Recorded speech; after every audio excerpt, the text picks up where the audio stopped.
E aí, galerinha, olha só, estou eu aqui ao vivo e chamando todo mundo, logicamente, para assistir aqui esta live falando sobre o crash dos videogames, né? O que aconteceu em 1983 para ter este nome? Por que será que os videogames quase deixaram de existir na década de 80? Bom, vamos deixar aí então algumas informações para vocês nesse Tech Talk especial sobre a crash dos videogames. Ó, deixa eu, manos, ao vivo aqui, ó. Seja bem-vindo também. Hoje o assunto vai ser pesado. E é isso aí.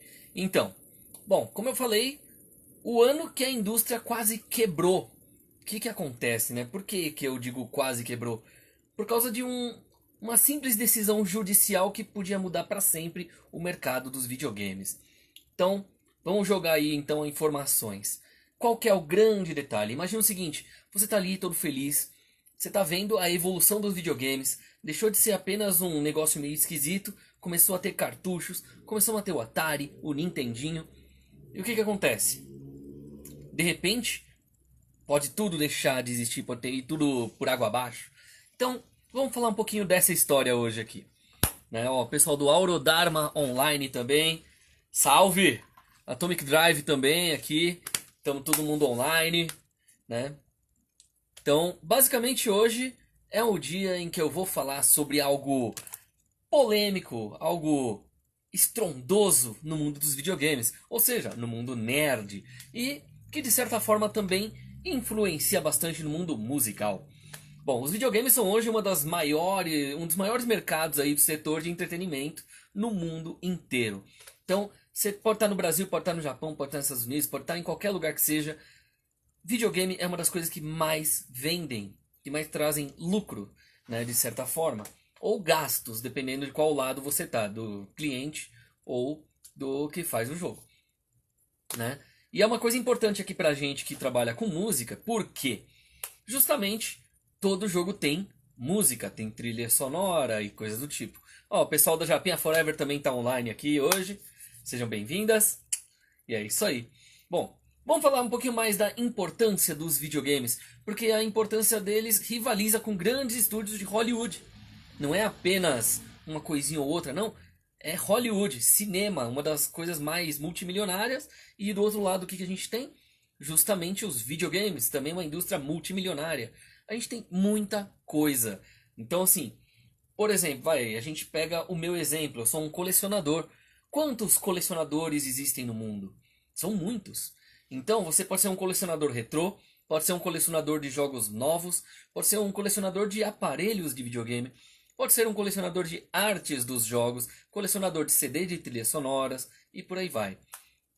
Bom, vamos falar sobre o que seria o fato que marcou e transformou a indústria dos videogames no que ela é hoje, que foi o crash de 1983. E, como dá pra ver, né, Crash TV não podia faltar o assunto, o crash dos videogames, em 1983 nesse caso. Na década de 80, os jogos eles eram extremamente populares. Porém, teve uma decisão judicial, né, que acabou causando uma grande mudança nesse cenário todo. E mudou para sempre a forma como a gente vê os jogos. Então vamos falar um pouquinho sobre a Era de Ouro. O que foi a Era de Ouro dos videogames? Ela foi marcada por um crescimento astronômico nos negócios. Nessa época, até o próprio Steve Jobs, junto com o Wozniak, os dois fizeram jogos juntos para Atari, por exemplo. Foram feitos vários videogames genéricos, compatíveis com Atari, cada um de suas marcas, com seus próprios jogos, mas todos os jogos eram compatíveis entre um aparelho e outro. Então é uma coisa meio bizarra de se lembrar. Aí depois é que começaram a modificar formatos de cartucho, tipos de programação e por aí vai, né? O Atari na década de 70 fez muito sucesso, tanto que teve até episódios da série That 70 Show que mostram muito isso. Deixa eu ver aqui o Atomic Drive. Nosso vocal vale que é colecionador. Tem muitos, principalmente dos antigão. Eu conheço o Vale que já estive na casa dele. Nossa, tipo, ele tem umas coisas ali que é raridade assim extrema, viu? Inclusive ele tem o Virtual Boy, aquele famoso, né, óculos com controle que a Nintendo tinha, e a versão genérica que acho que era da Tectoy, se não me engano. Então, tá aí, o Vale que um dia vai ter que participar aqui também. Mas isso aí é um pouco mais pra frente. né? Agora vamos falar um pouquinho mais sobre essa era de ouro, que inclusive o Vale que é um dos que tem, né, videogames dessa época, tipo Atari, por exemplo. Assim como eu também tenho, então vamos lá. Olha só, a era de ouro dos videogames teve esse crescimento astronômico dos negócios, movimentando uma grande quantia de dinheiro e, bom, dois jogos foram gatilhos de certa forma aí para esse crescimento. O Space Invaders, né, para quem se lembra aqueles ETzinhos descendo e você tendo que ir atirando, e lógico, Pac-Man. Lógico, eles tiveram arcades, né, que são os fliperamas, tal. Ah, lógico, máquinas com controles específicos para cada jogo, tinha os de manche, tinha os de tiro, etc e tal. E o que acontece? Podiam ser encontrados em bares, restaurantes, supermercados e mais variados estabelecimentos. Então sempre tem alguém esperando para poder jogar, para ser o próximo, colocando a ficha do lado ali falando eu sou o próximo. É uma coisa bem legal. Olha, ó, Atomic Drive aqui. Bora fazer um som qualquer dia mesmo, hein? Vamos marcar, né? Não esquece de mandar mensagem para mim depois pra gente combinar isso, hein? Bom, voltando ao assunto aqui, ó. Vários jogos eram lançados todos os meses, seja pro Atari, sejam para fliperamas, seja até para videogames genéricos, né? Então, basicamente alguns deles não caíam no gosto popular porque ou eram difíceis demais, ou tinham controles muito estranhos, mas ainda assim a indústria ainda estava num amplo crescimento e justamente a criatividade é o que sobressaía. Então o que acontece? No fim de 1981, já tinha sido movimentado um total de 10,5 bilhões de dólares. Olha só, todo esse dinheiro aí por causa de videogames. Então, numa época em que videogame era coisa de, tipo, por exemplo, o que hoje a gente gastaria 100, 200 dólares, naquela época era 5, 10 dólares. Entende? É uma coisa muito louca.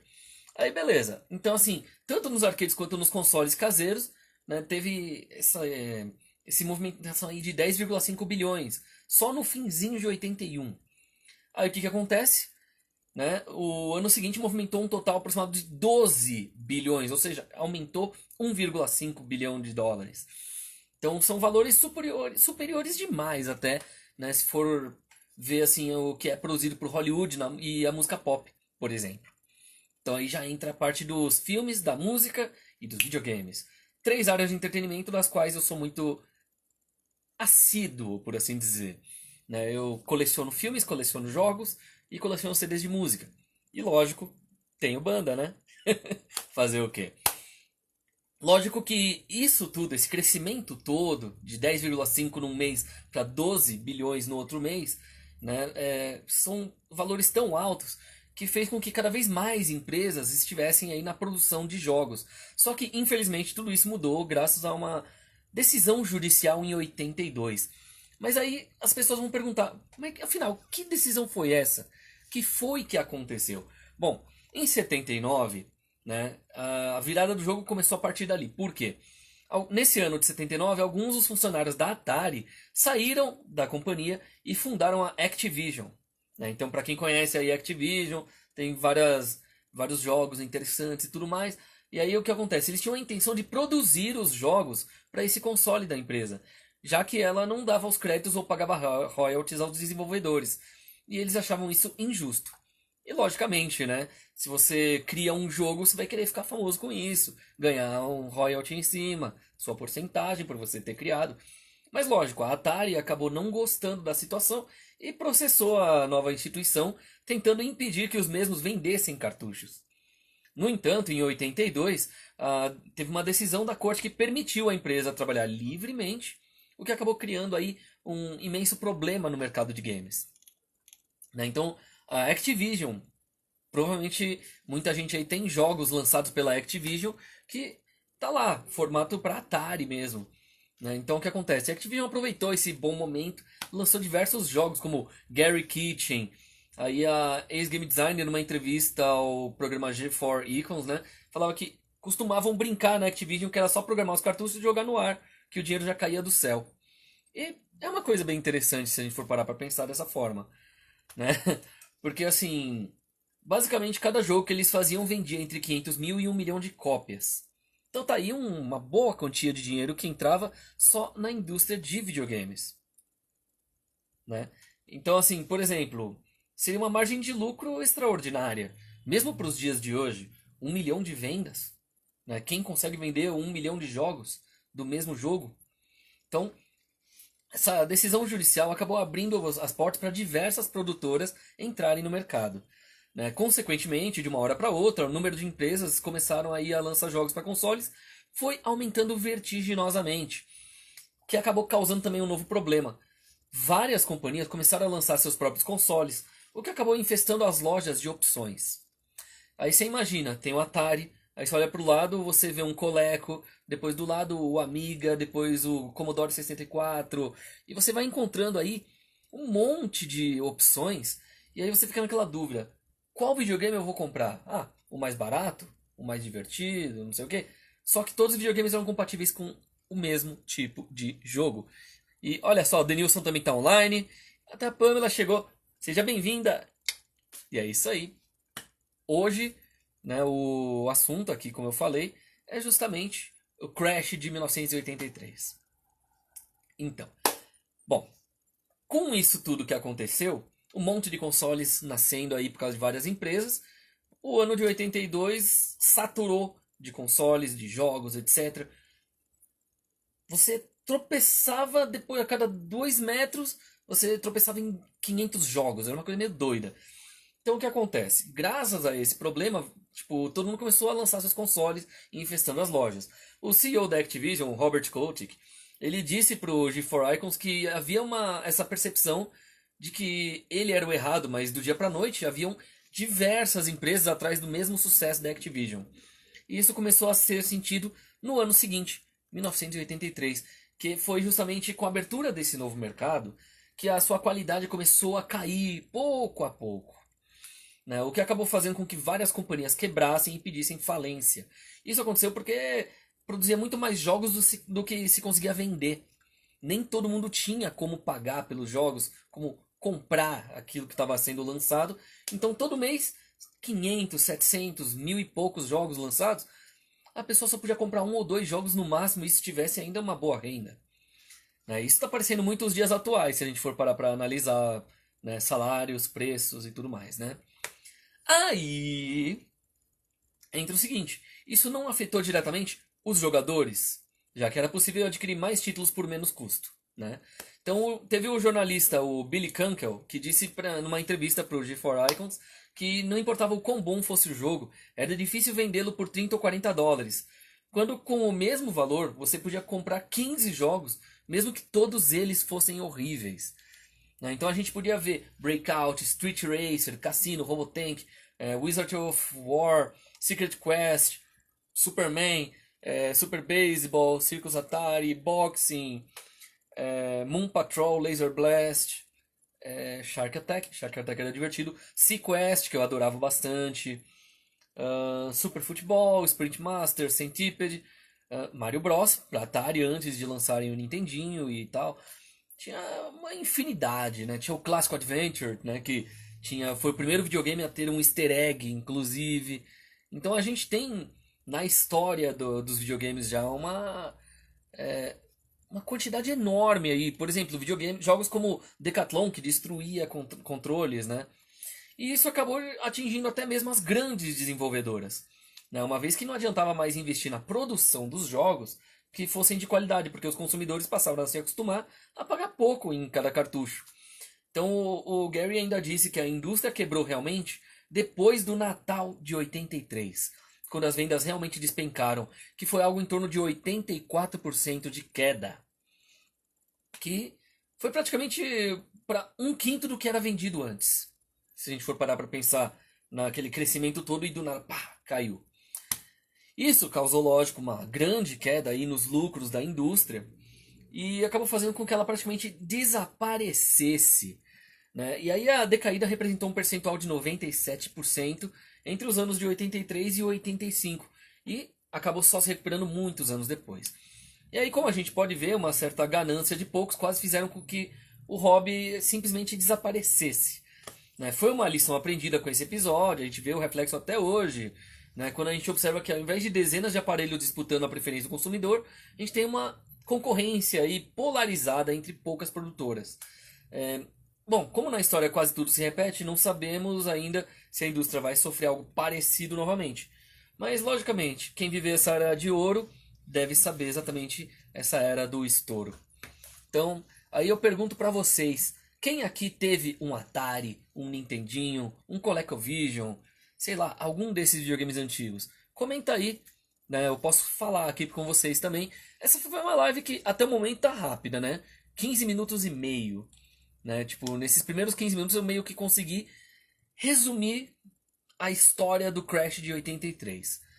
Aí, lógico que eu vou falar um pouquinho sobre três consoles específicos que mudaram o mundo, né? No caso, tem, se a gente for parar para pensar, o Atari e tudo mais, era todo mundo conhecia. Nolan Bush, né, o dono do Atari e tal, até hoje está vivo com seus 80 e quase 90, né? Ele eu conheci pessoalmente, inclusive, o cara é super gente fina, né? Bom, vamos falar um pouquinho o que é o NES, o Nintendo Entertainment System. Nossa, eu tô hoje. Olha, ó, o Turbo Game. Inclusive, eu tenho o Turbo Game, eu tenho o tem o Super Game da CCE e o Turbo Game que era um Atari, né, no caso, né? Tinha uma outra versão dele. Assim, o Super Game da CCE era o Turbo Game do versão Atari também e tal, nacional. Teve um outro, que eu não lembro agora qual que era o nome, que era de jogos de Nintendinho, né? Então, assim, é uma coisa muito louca. Então aí a gente acaba vendo que todo videogame acaba tendo suas versões, como é que eles chamam? Famiclones, né? Que são os clones de Famicom, que seria o Nintendinho na versão japonesa. Bom, o NES, né? O Nintendo Entertainment System, foi o primeiro da Nintendo oficial como console caseiro, né? Ele é um console lançado pela Nintendo na América do Norte, Europa, Ásia, Austrália e Brasil. Originalmente foi lançado no Japão em 83 pelo nome Nintendo Family Computer, ou computador de família da Nintendo. A ideia era que fosse um computador caseiro ligado na TV para você jogar joguinhos tal e tudo mais. Aí ó, o da CCE realmente ele era bem divertido. Né? O meu ainda funciona. O problema é só os adaptadores para ligar em TV nova, que é uma porcaria. Você vê o negócio puxado. É melhor usar uma TV de tubo para isso. No caso, o Famicom, né, o Family Computer da Nintendo, ele era um sistema que foi redesenhado e recebeu o novo nome para ser lançado no mercado americano em 85. O nome NES. Deixa eu ver aqui. Tive o Master Games do primeiro videogame, só tinha jogos de Nintendo. Realmente, esse eu lembro. Tem umas, assim, genéricos, né? Tipo, os Famiclones, né? Os clones de Nintendinho. Um negócio curioso que eu posso falar. Eu tenho aqui em casa com caixa manual tudo bonitinho, até carta-resposta da empresa, o Beat System, que foi o melhor Famiclone que teve até hoje. Funcionava melhor do que o Nintendinho original americano. É uma coisa bem legal. E ele era uma versão que mudava um pouco, porque o Nintendinho americano, a tampa na frente era só dois negocinhos. Não, ele era tipo, tinha um a mais ali.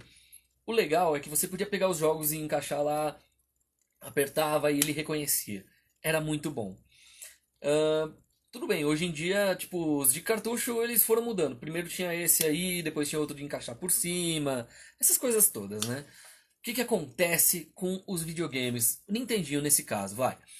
Ele foi o videogame de maior sucesso comercial da sua época, né? Lançado em 83 no Japão, 85 nos Estados Unidos, foi quando começou a se reerguer a indústria. Então a gente tem aí algumas coisinhas que a gente pode falar sobre os videogames. Lógico que tem muito jogo que foi lançado exclusivo para o Japão e outros que foram para o mundo inteiro. Né? Por exemplo, o Super Mario teve uma edição no Japão que ele era tão difícil que eles não lançaram nos Estados Unidos e aí veio como The Lost Levels se a gente for jogar no Super Mario All Stars, né? Que são vários jogos do Super Mario juntos. Qual que é o mais curioso disso tudo, né? Se a gente for parar para pensar, o Nintendinho ele fez história, assim como o Atari fez história. Não é à toa que a Nintendo tá até hoje aí na indústria. Né? A grande sacada deles foi assim que antes eles brigavam para ser o console principal. Hoje em dia a Nintendo não briga, ela simplesmente aceita ser o segundo console de todo mundo. Você pode ter um PlayStation ou você pode ter um Xbox, mas de secundário você vai ter o Nintendo. Então a Nintendo vende mais porque vende para os dois lados. Porque ao invés de vender como o console principal, vende como um console para família, para você jogar entre amigos e tudo mais. Então a Nintendo sai ganhando, mesmo tentando se colocar por baixo. Né? Então, como que ela começou? Jogos de cartas, coisas mais assim, tipo jogo de tabuleiro, etc. Então a Nintendo começou como jogos de cartas. Aí depois entrou para a parte de eletrônicos e se deu muito bem. Né? Teve os minigames que a Nintendo lançava, Game Watch, e aí resolveram fazer os consoles caseiros, né? O Famicom lá no Japão e depois o Nintendinho vindo para o Ocidente. Vamos ver aqui assim a situação, porque foi o sucesso comercial da época e ajudou a indústria de videogame a se recuperar da crise de 83. Essa é uma coisa importante da gente lembrar. A crise de 83 foi importante para a gente chegar onde a gente está hoje nesse meio dos videogames. Então o que acontece? No caso, a Nintendo com o Nintendinho, ela estabeleceu novos padrões que seriam seguidos pela indústria. Também foi o primeiro console a ser produzido por terceiros, por exemplo, né? Já é uma situação interessante porque isso ajuda a divulgar o sistema no mundo inteiro. Não precisa ficar a Nintendo no Japão fazendo para lançar para o resto do mundo. Não, ela manda uma patente para o pessoal fazer nos Estados Unidos uma fábrica, no Brasil outra fábrica, e cada país tem a sua fábrica lançando ali pelas suas marcas, terceirizando. Isso foi uma sacada de mestre naquela época. Que hoje é uma coisa comum, né? Que quem quer ter sucesso pega as receitas de sucesso e vai. Bom, também o Nintendinho foi um dos primeiros consoles a se apoiar em jogos feitos por terceiros e não apenas só pela própria fabricante. E o seu código de modelo é NES-001. Isso o Nintendinho clássico. Lógico, em 2020 o NES ainda está em 12º lugar na lista de consoles mais vendidos de todos os tempos, ficando atrás de Nintendo DS, PlayStation 2, Game Boy, PlayStation, Nintendo Wii, Game Boy Advance e o PSP, PlayStation Portátil.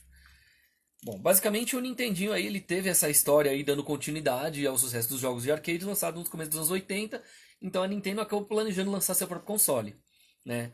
Lógico, existia o Super Mario para a versão Mario Bros, né, no caso, ele era para Atari, para computador, etc. E além de ter para fliperamas. Só que era um jogo meio simplesinho, eles quiseram melhorar isso e lançaram o primeiro Mario de Nintendinho, que não era o primeiro jogo do Mario oficial. Mas tudo bem. Graças a um erro de macro, acabou tendo um Player 2 verde. Então, aí todo mundo começava a falar que o Mario tinha um irmão. Aí nasceu o Luigi. Então, você vê, às vezes um pequeno erro de programação ou algum defeito na hora que você está encaixando e desencaixando a fita, esquecendo que está ligado ao videogame, pode fazer com que as cores da roupa mudem. E a partir daí, os criadores acabam, pro próximo jogo, criando um personagem com nome para aquela nova cor. Foi assim que veio o Luigi, foi assim que veio o Wario, e por aí foi. Lógico, durante o primeiro ano o Famicom foi muito criticado por alguns erros de programação, o que acabou fazendo a Nintendo executar um recall de todos os consoles vendidos e parar temporariamente a sua produção. E mais tarde, com o problema solucionado, a Nintendo voltou a comercializar o Famicom, se tornando o console mais vendido no Japão no final de 84. Lógico que foi encorajada com o sucesso do Famicom no Japão, então a Nintendo foi lá e teve esse interesse em lançar no sistema no mercado ocidental. Uma coisa curiosa, quando teve a Nintendo of America, né, quando lançaram a Nintendo nos Estados Unidos, chegaram a ter lá um problema com o cara que alugava para eles o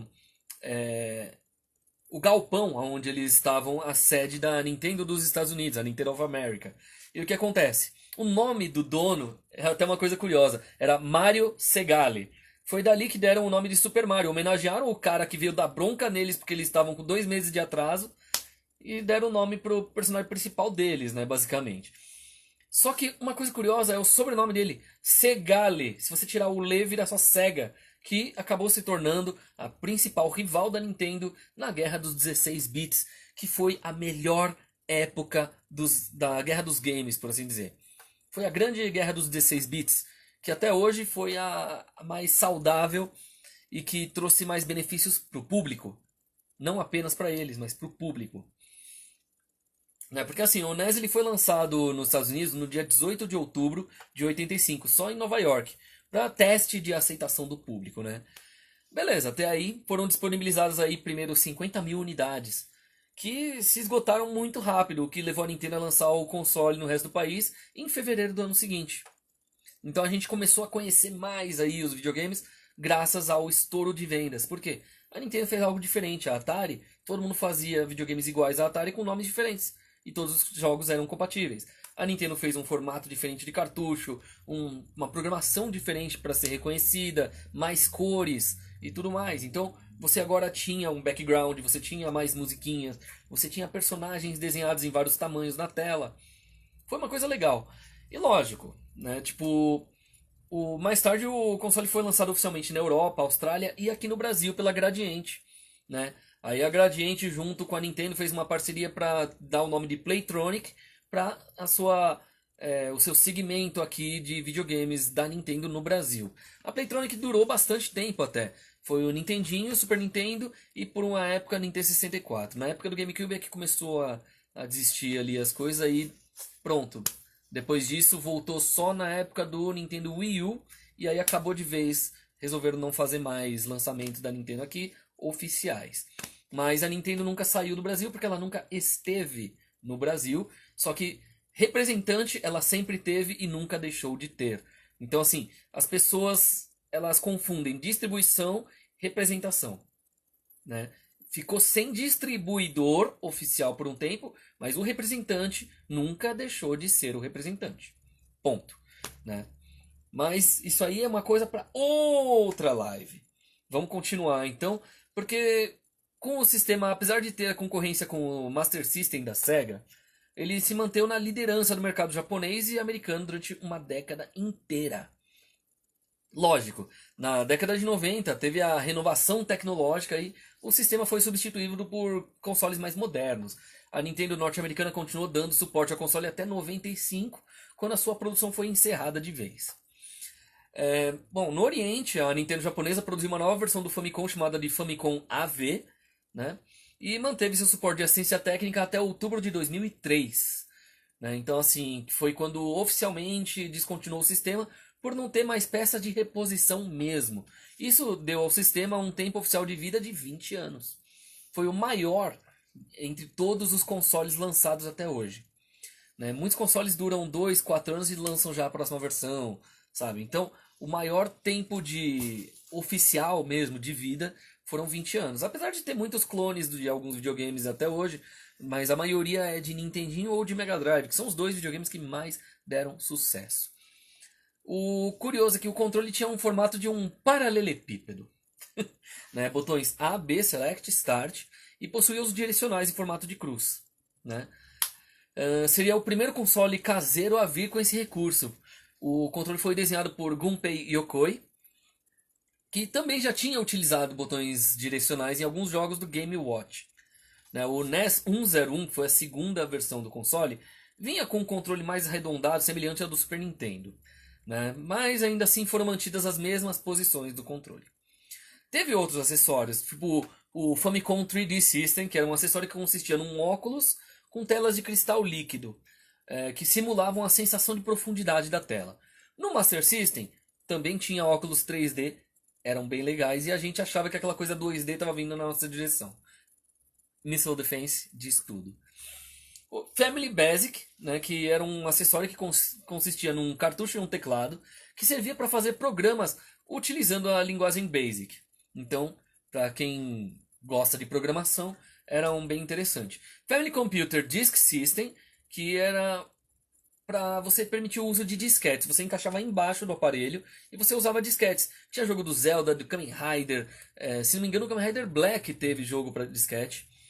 Deixa eu ver, o Zelda, o Link to the Past, não, o primeiro Zelda e o segundo Zelda que eles, no cartucho americano tinha como salvar, na versão japonesa era em disquete, primeiro depois eles vieram a fazer cartucho. O NES Advantage também, que é um controle estilo arcade para jogos de luta. O Family Computer Network System, que tinha uma conexão com rede privada, então você já tinha internet no Nintendinho e no Mega Drive. O que acontece? Tinha o Zapper, que era aquela pistolinha mó bonitinha, que inclusive essa é uma das que eu mais gosto. Né? Junto dela eu gosto bastante da Zillion Gun, que é a Light Phaser aqui no ocidente, que é a arminha do Master System. A Zapper era pequena, a Light Phaser era grande. As duas eram muito boas. Curiosamente, a Light Phaser já teve acho que uns 10, 15 anos atrás, teve um cara que sequestrou a própria família e a polícia tava com medo de chegar perto porque ele tava usando uma Light Phaser do Master System e ninguém sabia que arma era aquela. Mas isso não vem tanto ao caso. No caso, tinha o NES Max, que era um controle com formato mais anatômico e com motores turbo. Ahn, Lógico, tinha o NES Satellite e o NES Force Core, que era um acessório do tipo multitap, né? Servia para conectar mais controles ao mesmo tempo no próprio console. Lógico, o ROB, ou ROB, né? Que era o Robotic Operating Buddy, né? ROB. Que seria um robozinho que fazia as coisas, inclusive tinha uma versão que costurava crochê. É uma coisa muito louca. Ele era um robô autônomo para jogos, tipo Gyromite e Stack Up, por exemplo. Tinha o U-Force, que é um acessório com sensores que detectava a presença de movimentos, que aí também foi utilizado no Mega Drive com o Activator, que aí depois ninguém mais usou esse tipo de tecnologia e de repente um brasileiro criou o Projeto Natal, que depois a Microsoft comprou e assim nasceu o Kinect. Olha só. Então, até aí, normal.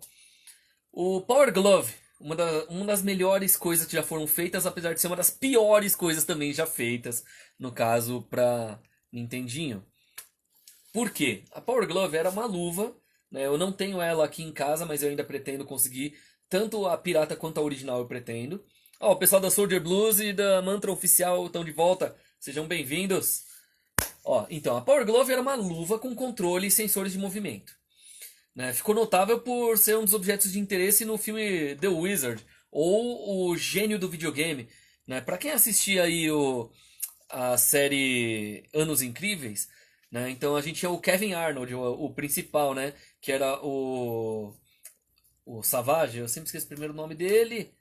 Acho que era Bob Savage o nome dele. Bom, o ator principal, ele era o ator principal desse do gênio dos games, né? Tipo, o gênio dos videogames ou o mago dos games, depende da versão. O que acontece? Era uma luva que era horrível de se jogar com ela, mas é um acessório maravilhoso ao mesmo tempo. A ideia era perfeita. E tinha o Power Pad, que é um tapete feito pela Bandai para jogos como Stadium Events, Dance Aerobics, Super Team Games, dentre vários outros. Que lógico, a partir do Play 1 voltou a ter esse tipo de tapete, que era justamente para você jogar Dance Dance Revolution e Pump It Up. Ou seja, nós temos aí uma gama de controles e acessórios muito legais para o Nintendinho, que depois foram reaproveitadas as ideias para videogames mais atuais, como o Kinect no Xbox, por exemplo. Então, lógico, de jogos a gente acabou conhecendo Mario, Metroid, Donkey Kong, Zelda, que viraram grandes franquias, Castlevania também. Então a gente tem muita coisa legal. O Contra, Final Fantasy, Mega Man, que inclusive teve aqui uma live especial com participação do Gui, né? O nosso querido Guilherme Costa, que inclusive ele vai aparecer aí de novo em algumas das próximas lives, né? A gente precisa ver certinho. O Nintendinho sofreu e ao mesmo tempo viveu da pirataria. Lógico, os clones do Nintendinho aqui no Brasil começaram a aparecer com frequência a partir de 93. Lá fora já um bom tempo antes. Então em 89 já tinha o Top Game Videogame 8000, né, VG 8000, né, que era da CCE, Dynavision 2 produzido pela Dynacon, Phantom System, que eu tenho inclusive, que era da Gradiente, antes da Gradiente ter a participação junto com a Nintendo e criar a Playtronic para oficialmente ter.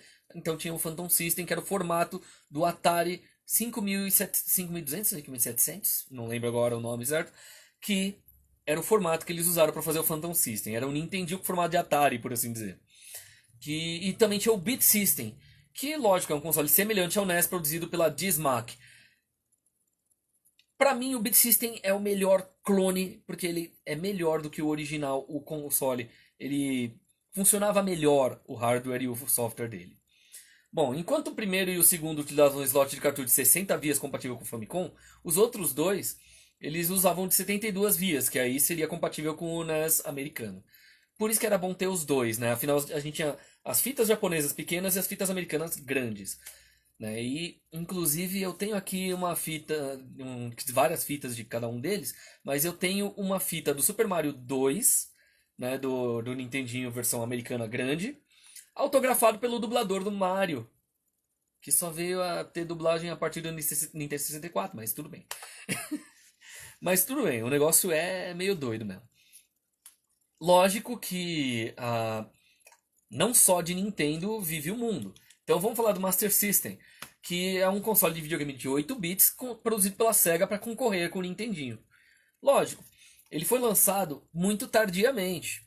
Né? O que acontece? O Nintendinho foi assim: 83 teve o Crash, 84 para 85 lançou o Nintendinho, 86 a Sega respondeu fazendo o Master System, que teve o Sega Mark II e Sega Mark III. O Mark III era o equivalente ao Master System que a gente conhece aqui no Ocidente. Né? Mas teve duas versões, a versão Mark III e a versão Master System no Japão, e aqui no Brasil veio só a versão Master System. O cartucho ocidental é bem diferente do cartucho lá no Japão. No Japão os cartuchos eles tinham uma parte a mais na placa EPROM que dava mais cores e a música era muito mais bonita, você tinha muito mais sons. Diminuía o número de sons e de cores na versão vinda pra cá, que era posterior. Então, assim, a gente tinha uns cartuchos muito loucos.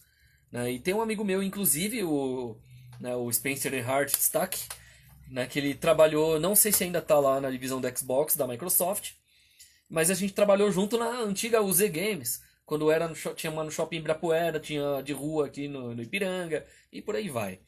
Então, eu sou aquele cara que eu sou tão fã de videogames que desde criança eu faço amizade com os donos das franquias, né? Uma coisa meio bizarra.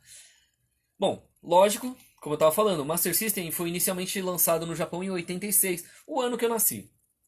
Acaba tendo aí uma certa aventura aí por cima, né? O porquê que eu gosto tanto da Sega e a Nintendo, né? Tipo, as duas tiveram importância no ano que eu nasci, as duas me agradam até hoje e por aí vai. Inclusive esse ano lança o novo Alex Kidd para Nintendo Switch e se não me engano Play 4. Então, né, que seria um remake do Miracle World do Master System. Bom, lógico, ele enfrentou dificuldades aí, o Sega Mark III, né, por causa da forte concorrência com o Nintendinho, né, o NES. A Nintendo tinha contratos de exclusividade com as produtoras de jogos. E aí o contrato não permitia que elas produzissem jogos para nenhum outro aparelho, fazendo com que o Master System dependesse principalmente dos próprios lançamentos da Sega em si. Mas beleza, o baixo sucesso no Japão não evitou que a Sega lançasse o Master System no resto do mundo. E essa foi a grande sacada. Por quê?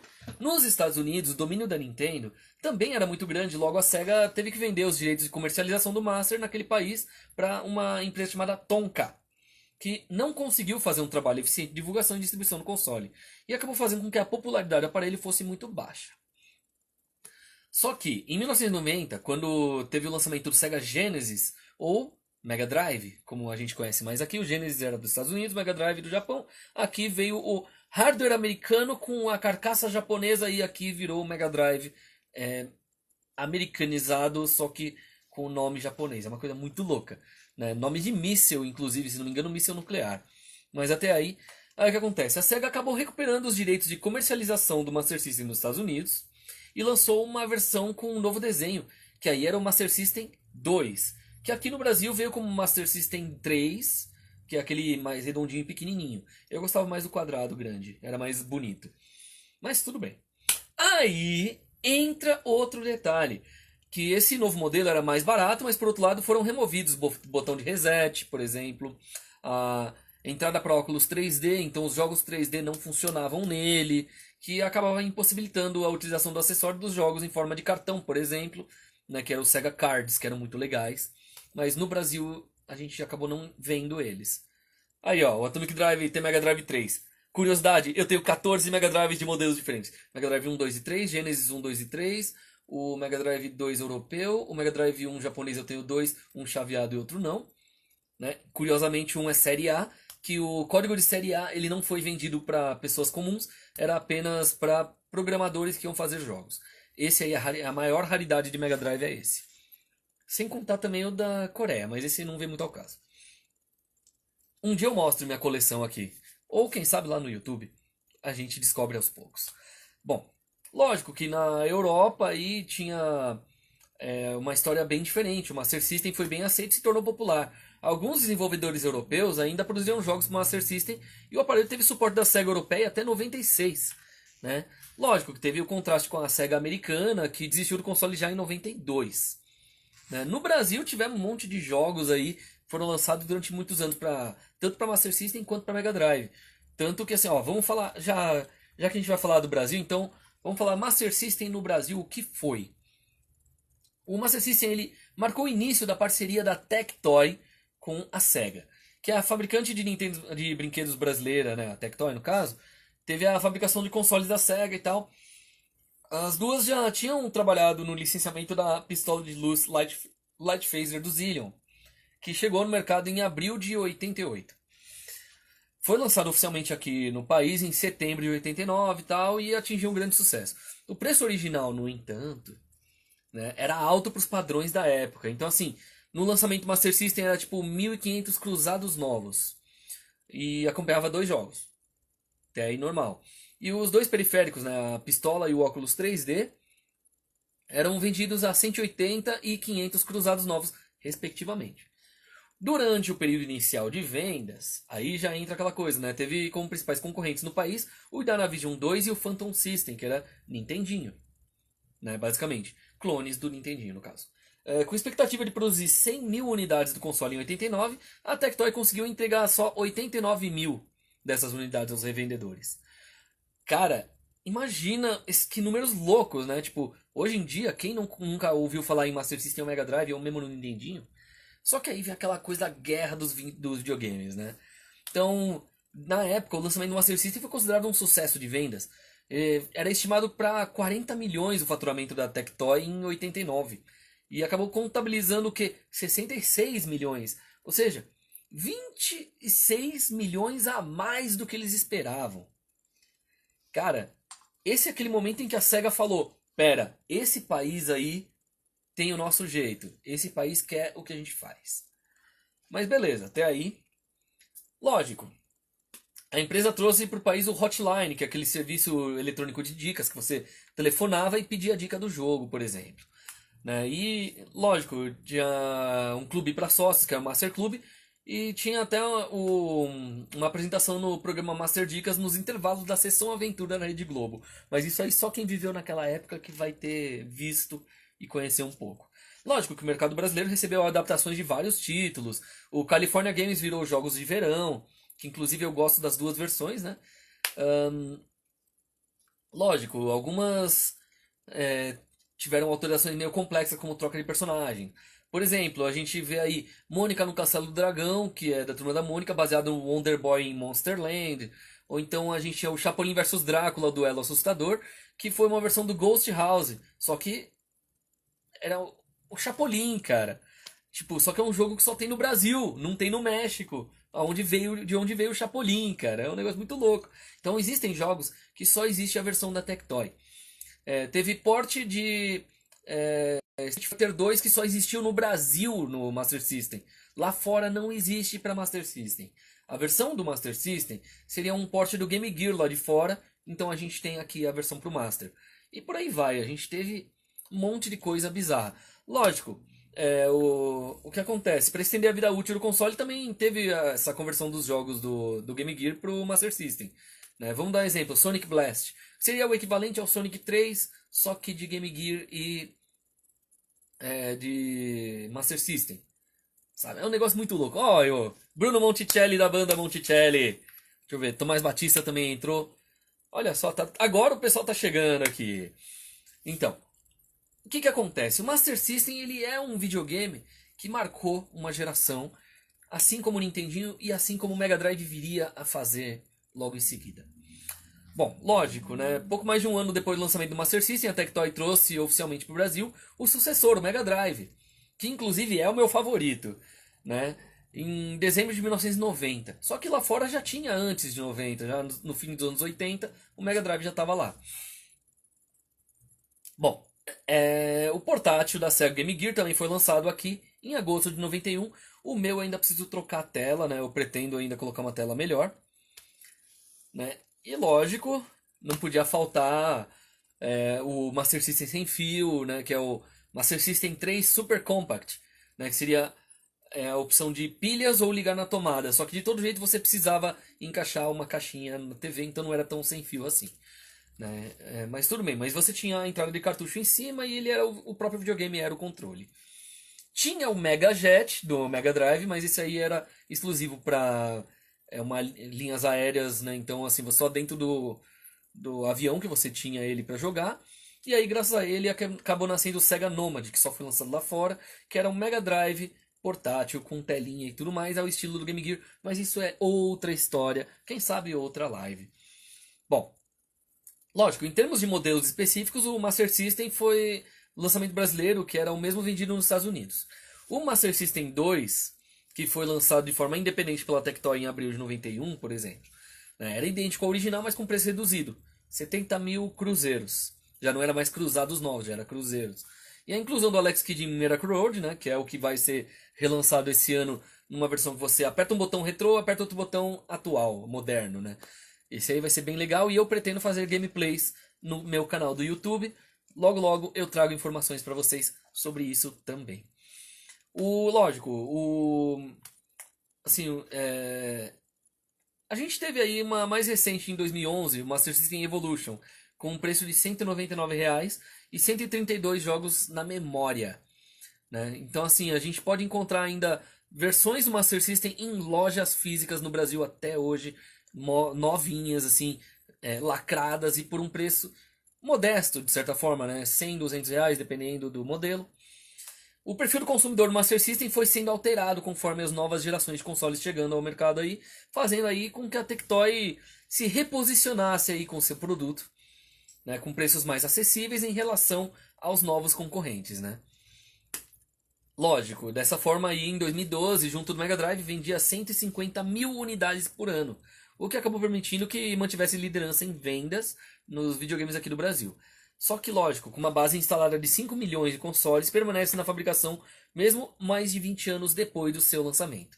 Mas até aí são coisas diferentes. No caso do Master System, ele aceitava, né, jogos de cartão, né, que era um cardzinho, lembrando o Hue Card, que era do PC Engine, ou cartuchos. Né? Então o Master System ele já tinha essa opção de duas formas de você ter jogos. Lógico, o suporte de cartões foi abandonado nas versões que vieram depois, infelizmente, então acabou não sendo levado adiante, né? Lógico, eu sinto falta desse dos cartões. Tinha aquela coisa do botão Rapid Fire, tinha o reset, tinha essas outras coisas que foram sumindo em uma versão ou outra. Aqui ó, Projeto Free Art também, aqui o Fagner tá online. Que é interessado em comprar um boné dos Arigatões. Cara, é só vir falar comigo aqui que eu passo as informações certinhas de como comprar um boné dos Arigatões, né? O Ariga Boné. E é isso aí. Bom, como eu falei, né? Tipo, a gente já falou do Nintendinho, a gente já falou do Master System. Agora vamos falar do meu favorito. Que inclusive eu pretendo trazer uma live especial só sobre o Mega Drive e os jogos mais legais dele. Deixa eu ver aqui. Ó, o Bruno Monticelli falando Master é demais, nostalgia pura. Concordo. E tem muitos jogos de Master que eu jogo até hoje ainda aqui no meu aparelho. Deixa eu ver aqui. Psicodela. Jogava Mônica no Castelo do Dragão. Esse era maravilhoso. Inclusive ele foi relançado há 2 anos atrás, hein? Isso é muito legal. Ó, o pessoal da banda Sandogs também chegou agora. Então, vamos ao Mega Drive. Ele era conhecido nos Estados Unidos como Sega Genesis. Mega Drive era no Japão e aqui no Brasil. Olha só que bagunça de nomes, né? Bom, lógico, esse console de 16 bits da Sega, ele veio justamente para bater de frente com o Nintendinho. E depois veio o Super Nintendo para tentar bater de frente com o Mega Drive. Então aí ficou a famosa guerra dos 16 bits. Lógico, ele fez sucesso na década de 90, perdendo espaço após o surgimento e popularização da nova geração de 32 bits, com o PlayStation da Sony. Então, é dureza. Bom, olha aqui, ó, o Vitor Hugo Lima falando, ainda choro pelo meu... eu te entendo. Às vezes a gente perde oportunidades ou coisas que a gente gosta porque nossas mães jogam fora ou doam ou sei lá, né, o que fazem com nossos videogames e brinquedos de antigamente. Mas o que acontece? Dentre os jogos de maior sucesso aí do Mega Drive, tá o Sonic, o ouriço, também conhecido como porco-espinho. O pessoal fica sempre naquela coisa, mas ouriço e porco-espinho são a mesma coisa? Não sei dizer, eu não sou de biologia. Mas tudo bem. O que acontece? A aventura do Veloz Ouriço Azul, que tanto vai ter no ano que vem, se não me engano vai ser no começo ou meio do ano que vem, vai ter o segundo lançado nos cinemas. Né? O primeiro foi um filme maravilhoso. Lógico, ele tem que salvar os animais do seu planeta. Quase a mesma coisa que o Super Mario, só que todos os habitantes se transformaram em tijolos. E ele destrói tijolos para pegar dinheiro no caminho. Então o Super Mario vai matando a população antes de destransformar ela. Enquanto o Sonic vai batendo nos inimigos e eles se transformam nos animais que ele está salvando. Mas daí. Então vamos ver qual é menos ecológico aí da história. O jogo foi criado com o objetivo de mostrar a capacidade do console de processar informações rapidamente. O que foi muito bom porque Nintendinho e Master System não tinham a mesma capacidade.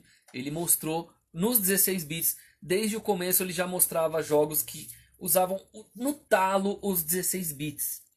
Hoje em dia, os videogames chegam no fim da vida deles sem usar nem 20, 30% da capacidade total deles. É uma coisa meio besta, né? Tipo, o pessoal podia usar todo o hardware e tudo mais, nada. Ó, Road on the Road também online hoje. Seja bem-vindo. Bom, no Brasil, o Mega Drive ainda é produzido pela Tectoy até hoje, com novas versões. No exterior, de 2006 até o momento, teve 3 novos jogos oficialmente produzidos para o console, mas alguns outros não oficialmente ainda são feitos. Teve o Pier Solar and the Great Architects, que é bem legal, e por aí vai. Em 5 de maio de 2017, foi quando a Tectoy relançou o Mega Drive com a entrada para micro SD atrás, para você poder atualizar o console, para você poder colocar os jogos ali assim que você não encontra o cartucho e colocar ali no cartão para poder jogar do cartão também. Então você tinha as opções do cartucho e do cartão micro SD. Essa versão do console eu ainda não peguei, mas eu pretendo porque eu preciso ter na minha coleção. Lógico, o Mega Drive ele teve várias versões. Por exemplo, eram numeradas, mas elas não equivalem em todos os mercados, né? Tem esse pequeno detalhe. Por exemplo, tem 3 versões do principal, que é o Mega Drive original, o maior, suporta o acessório para rodar jogos de Master System, Mega CD, 32X, etc. Deixa eu ver aqui, nós temos o videogame Master System Retro com vários jogos. Esse vale a pena, hein? E zerar todos os jogos, tem uns que são bem difíceis, hein? Bom, então a gente tem o Mega Drive 1, 2 e 3. O primeiro, ele dava para se encaixar o Sega CD, dava para se encaixar cartucho, dava para se encaixar o 32X e o adaptador para jogos de Master. Eu tenho todos os 3 adaptadores. A segunda versão do sistema é menor, não suportava corretamente o acessório de compatibilidade do Master System, mas suporta o Sega CD e o 32X. Já a terceira versão foi lançada após a Era Dourada, foi barateada para poder atingir um mercado mais popular, não suporta o 32X nem o Sega CD, foi lançado nos Estados Unidos pela Majesco e no Brasil pela própria Tectoy, sendo que a versão da Majesco apresenta um novo design e a da Tectoy não. Ela estava apenas como Mega Drive 3, sendo que ele era o formato do 2 americano, e por aí vai. Lógico, aí tinha uma versão portátil chamada Nomad, produzida a partir de outubro de 95, vendida por um curto período de tempo. Eu ainda quero ter um Nomad até hoje. O problema é que ele tinha um alto consumo de bateria, uma tela de qualidade insuficiente e um alto custo para comercialização. Então essa versão foi pouco popular por causa disso. Aí teve o Mega CDX, Multimega CDX, Genesis CDX, em cada lugar lançou com um nome diferente. Deixa eu ver aqui. Meu preferido do Mega Drive ainda é o Mortal Kombat. Pô, Victor, negócio realmente. Mortal Kombat no Mega Drive, todas as versões ficaram legais. Era o era Mortal Kombat 1, 2, 3, Ultimate 3 e tinha mais um que eu não lembro o nome. E depois, lógico, teve as versões bootleg, que são aqueles feitos por hackers ou fãs que você baixa na internet e que faziam em cartucho também. Deixa eu ver aqui, Psicodela diz, inclusive tem alguns jogos que nem achamos na internet, tipo Aventuras na Floresta. Realmente tem jogos que são difíceis de achar na internet. Lógico, o Mortal Kombat 2 ele é um dos mais divertidos mesmo. Porém, o Ultimate 3 tinha elementos que no 3 faltavam e o Ultimate conseguiu trazer. Dos jogos originais de Mortal Kombat, eu primeiro tive o Ultimate 3, depois o 1 e o 2, e aí depois eu consegui achar o terceiro normal. Eu gosto de colecionar, então, e eu ainda tenho todos. Caixa e manual. Bom, Mega CDX, né? Multimega CDX aqui no Brasil, era um Mega Drive que já tinha o Sega CD incluso.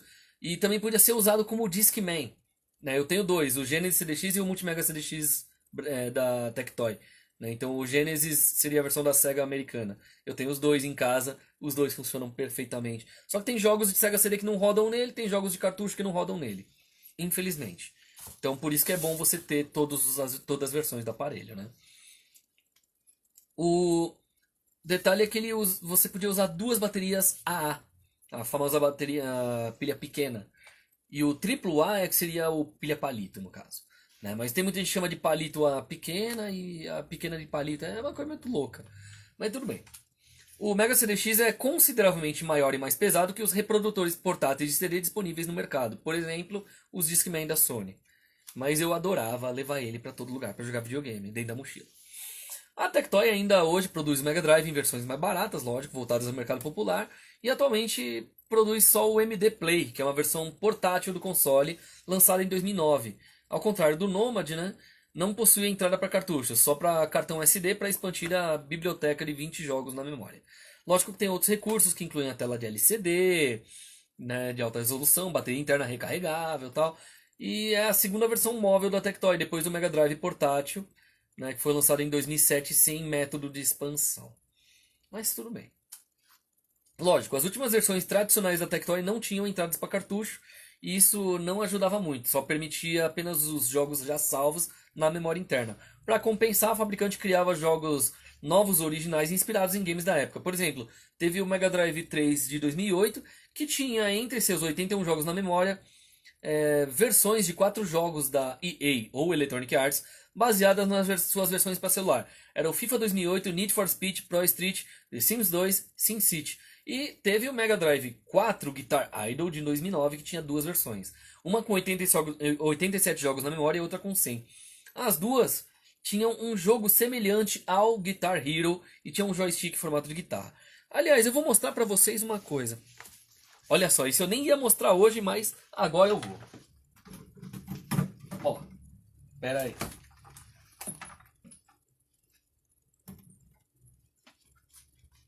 Este é o modelo George Foreman Grill do Mega Drive. Opa, Ozzy, seja bem-vindo. Olha só, eu aqui mostrando essa versão do Mega Drive 3 com jogos da EA. Pode ver, até os controles eram, só que era só 3 botões ao invés de 6. Formato de um George Foreman Grill. Golden Axe do Mega Drive, eu tenho todos. Ó, aqui ó, como estava sendo dito aqui. SimCity, The Sims 2, aqui ó, o Need for Speed Pro e o FIFA 2008. Né, eles já estavam aqui. Vou até mostrar o console para vocês. Né. Eita, nós! Umas coisas meio doidas. E junto, ó, tem o manual de instruções dele. E junto vinha o manual de instrução do Master System que não encaixa cartucho, né? Aqui, ó, tem aqui o recibo, carta-resposta da Tectoy, isopor. Lógico que não pode faltar o nosso pequeno George Foreman Grill aqui, né? Com entrada para 2 controles. Né? Ele é bem bonito. Tem uma base legal aqui. Infelizmente não dá para encaixar cartucho, mas ó, aqui ó, o controle, como eu falei, né, um controle redondinho, bonitinho e confortável, que é uma coisa que tipo muitos controles não eram na época. Lógico, caramba, é muito fio. Tinha a base, né, para poder encaixar ele para ele ficar de pé. Assim ele não esquentava muito. É muito bom isso. Nossa, e agora para eu fechar isso aqui de novo? Eita, nós. Vamos lá. Mas como eu falei, Mega Drive é meu favorito, por isso que eu tenho 14 modelos de Mega Drive aqui em casa. Pera aí. Pera aí. Espaço. Ai, minha nossa. O que eu estou fazendo da minha vida? Tá, não consegui encaixar. Ah, tá. Deixa eu ver. Sou Burner Oficial. Seja bem-vindo. Nossa senhora, o que eu estou fazendo? Aê, encaixou. Quando a gente tem... Deixa eu ver aqui. Esqueleto do ligante anfetamínico na área. Ah, opa, maravilha. Sim, eu tenho 14 Mega Drives modelos diferentes aqui em casa. Tenho alguns Nintendinhos Famiclones, 2 Nintendinho original americanos, um para repor peça no outro. Lógico, vida de colecionador não é fácil não. Deixa eu devolver isso pro lado de fora do quarto, porque esse aqui eu uso na TV da sala quando eu não tô jogando Nintendo Switch.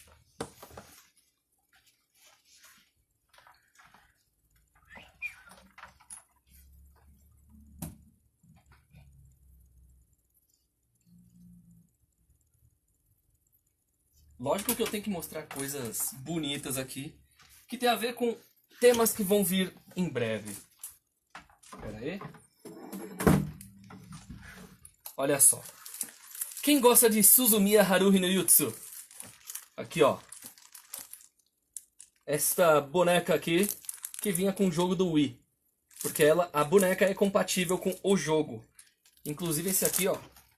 Tem até uma outra caixa aqui com a outra versão do jogo também. Vamos explicar. Quem era Suzumiya? Né? Pra quem conhece, ó. Né?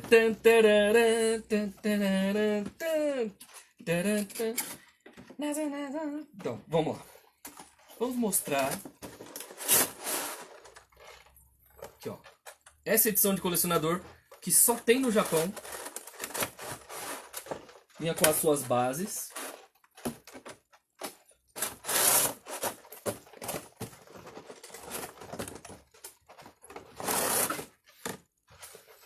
E com o próprio jogo. Esse jogo aqui era visual novel, né?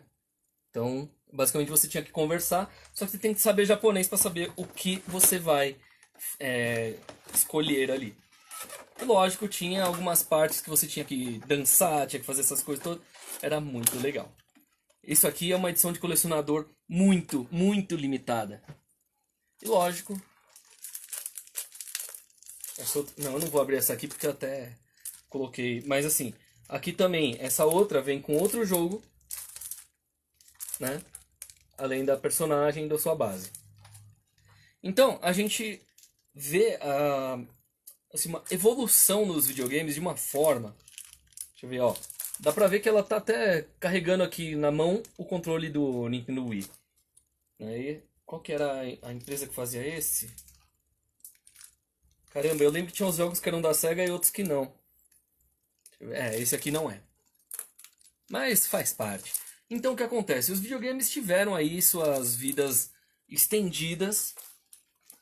E o Brasil acabou sendo um dos que mais estenderam a vida do Mega Drive e do Master System. E de certa forma do Nintendinho. Sendo que até hoje ainda lançam versões novas dos aparelhos. Deixa eu devolver isso lá pra fora.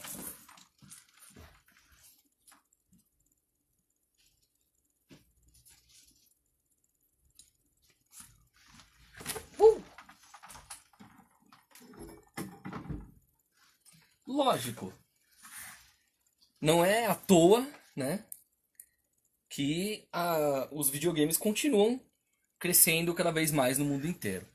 Bom, no caso, né, já estamos chegando no fim da live de hoje, inclusive, mas o que nós temos aqui então de informações? Ó, Mega Drive, né, para finalizar, nos Estados Unidos e na Europa, tem uma versão idêntica ao último MD Play lançado da Tectoy por pouco menos de $50.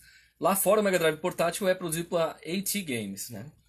Então é mais ou menos isso. A gente conheceu hoje o Crash de 83, os videogames, né? Aí eu falei um pouquinho também sobre o Nintendinho, o Master System e o Mega Drive e mostrei um pouco um pedacinho de nada da minha coleção. Então, e relembrando que semana que vem tem mais live aqui. Vai ter mais Tech Talk falando de coisas raras. E lógico, de história. Porque afinal, o que é um nerd que não conhece história? Eu sou um cara com barriga, eu sou um cara com história.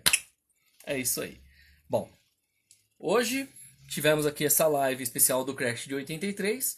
Semana que vem eu vou estar falando a história do PlayStation, como que nasceu o primeiro PlayStation. Olha só, Jardim da Gigi, opa, Gigi, seja bem-vinda. Pena que chegou só agora, né? Já estamos no finalzinho aqui, comecei às 8 e daqui a alguns instantes eu vou estar na live do pessoal lá do fã-clube Japinha Forever, né? Do Japinha ex-CPM e atual Dinossauros, né? Então, bom, é isso. A live de hoje foi bastante exaltando o Crash de 83 e a retomada dos videogames no mundo, né? Graças à Nintendo e à Sega, que inclusive foram as que trouxeram aí o boom dos videogames, o segundo boom, né? Que teve o primeiro, aí veio o Atari, arcades, etc. Aí pronto, teve o Crash. Todo mundo afundou, 97% dos lucros já eram. E aí veio a Nintendo e a Sega, voltaram a fazer tudo crescer e tem hoje o que a gente conhece. É isso aí, ó. Cidadão Blindado também na área. Ó, quero ver, hein? Tá morando já em São Paulo, vai chegar aí. A gente vai bagunçar muito, vamos criar muita música junto também. É isso aí.